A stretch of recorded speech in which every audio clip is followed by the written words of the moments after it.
Welcome to City Times, your number one place for Manchester City match updates, transfer news, and behind-the-scenes training action. If you love City as much as we do, you're in the right place. Like, comment, share, and subscribe to stay connected with everything happening at the City fans. Let's go, citizens! The reasons Man City moved for Marc Guéhi became clear versus Manchester United. Manchester City were well beaten in the Manchester derby, as goals from Bryan Mbeumo and Patrick Dorgu gave the home side the win. It was a derby day to forget for Manchester City, but the prospect of Marc Guéhi arriving to strengthen a squad in desperate need of defensive reinforcements does at least mean brighter times could lie ahead. City were well beaten by Manchester United at Old Trafford, and their performance offered nothing and deserved nothing. A victory in midweek at Newcastle United means City have one foot in the Carabao Cup final, and a similar outcome in Norway against Bodo/Glimt on Tuesday could secure a top 8 Champions League spot. Not that will offer much comfort to Blues fans in the hours and days after Saturday lunchtime's defeat. But the capture of Guéhi is a show of intent from Pep Guardiola and Hugo Viana, and with injuries biting in the backline, it felt imperative that City strengthened in that area this month.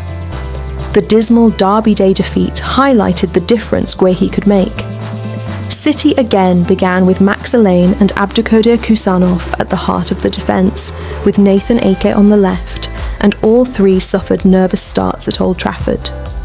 Allain played a straightforward pass which Ake couldn't keep in, and the pair repeated the error a few minutes later before the 20-year-old was caught in possession on the halfway line and almost presented Bryan Mbeumo with a clear run on goal, but Gianluigi Donnarumma was quickly off his line. Allain had been faultless in his 2 cup showings prior to his Premier League debut, but a derby away at Old Trafford is a different beast. Allain and Kusanov are a rookie and developing pair who may well turn into excellent top-flight performers, but they're not there yet. Kusanov played a poor pass inside the opening 10 minutes, which again required Donnarumma to be alert to sweep up the danger. The Uzbekistan international was sloppy in possession in the opening quarter, miscontrolling on more than one occasion when under no pressure. But City's defensive options were limited. Nico O'Reilly, who played in midfield at Newcastle in midweek, could have started at left back, as could Rayan Aït-Nouri, who has only recently returned from the Africa Cup of Nations. That would have seen Ake move inside, but with Ruben Dias, John Stones and Josko Gvardiol injured and Matheus Nunes missing through illness at right back, it was a case of needs must. O'Reilly came on for Allain at the break, but was booked inside 2 minutes of his arrival, while Lewis was caught napping for Patrick Dorgu to score United's second. Ake struggled time and again with the home side's counter-attacking play.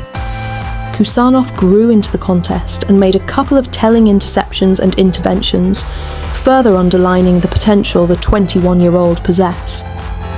Having impressed at right back early in the campaign before injury intervened, he's shown his credentials in the centre of defence. He's far from the finished article, but the early signs are good, as they generally have been with Allain across 2.5 outings. Kusanov, Allain and Vitor Reis offer City next-generation depth, although at least one of that trio is likely to be away on loan next term. Those three might well be part of City's future, but Guéhi is for the here and now. He was no doubt watching events unfold on Saturday ahead of his expected move to the Etihad next week, and the 25-year-old will strengthen City's backline for years to come. With Ake and Stones set to depart in the summer, Guéhi will join Dias and Gvardiol as centre-back options, with the latter also capable of playing at left-back. Guéhi has been a standout performer in the Premier League and is surely a certain starter for England at the World Cup this summer. The £20 million fee is a snip for a player of his calibre, while he is a physical presence and also a player calm in possession.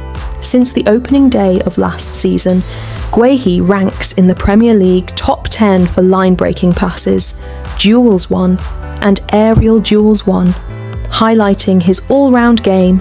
City's all-round game was found wanting at Old Trafford. They've always wanted Guehi. Guehi on verge of Manchester City switch.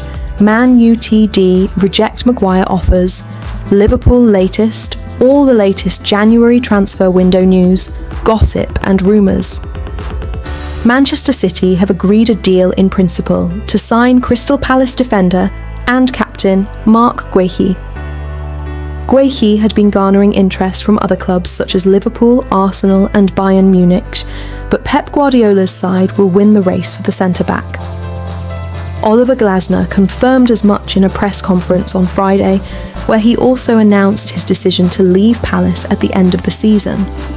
Some negotiations over Guehi's move are still taking place, with the Eagles wanting an asking price of £35 to £40 million for the defender, despite him being out of contract at the end of the season. Manchester United are looking to strengthen before the January transfer window closes. In midfield, they have lined up Carlos Baleba, Marcos Llorente and Elliot Anderson as targets. Man City are also said to be interested in Anderson, while Nottingham Forest defender Murillo is being looked at to reinforce the defence. The club have allos rejected several offers for defender Harry Maguire, whose contract is expiring Chelsea. Meanwhile, have reportedly made a huge bid for Real Madrid's Federico Valverde and are also reportedly interested in Lucas Paqueta. Reports from Brazil say the West Ham midfielder prefers to return to his home country, but a switch to another European club hasn't been ruled out.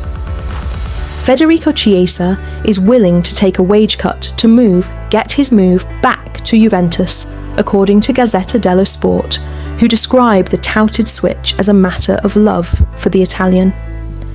It comes after reports that Juventus were making progress on meeting Liverpool's demands for the player, with the club only wanting a permanent transfer. The Turin club had initially offered a loan with an option to buy, but are now putting forward a purchase obligation to try and make the deal more attractive. Xabi Alonso does not look like he will have much trouble finding a new high-powered role following his shock Real Madrid departure, with Liverpool among the clubs eyeing up the Spaniard, according to AS. Liverpool admire their former midfield maestro and have not let his struggles in the cursed Real roll cloud overshadow his exploits at Bayer Leverkusen, which saw him end Bayern Munich's reign of terror to win the Bundesliga in an invincible domestic season. It's for that reason that Bayern are also keen on the Spaniard, as are Manchester City, who could lose Pep Guardiola this summer. Liverpool, meanwhile, may choose to move on from Arne Slot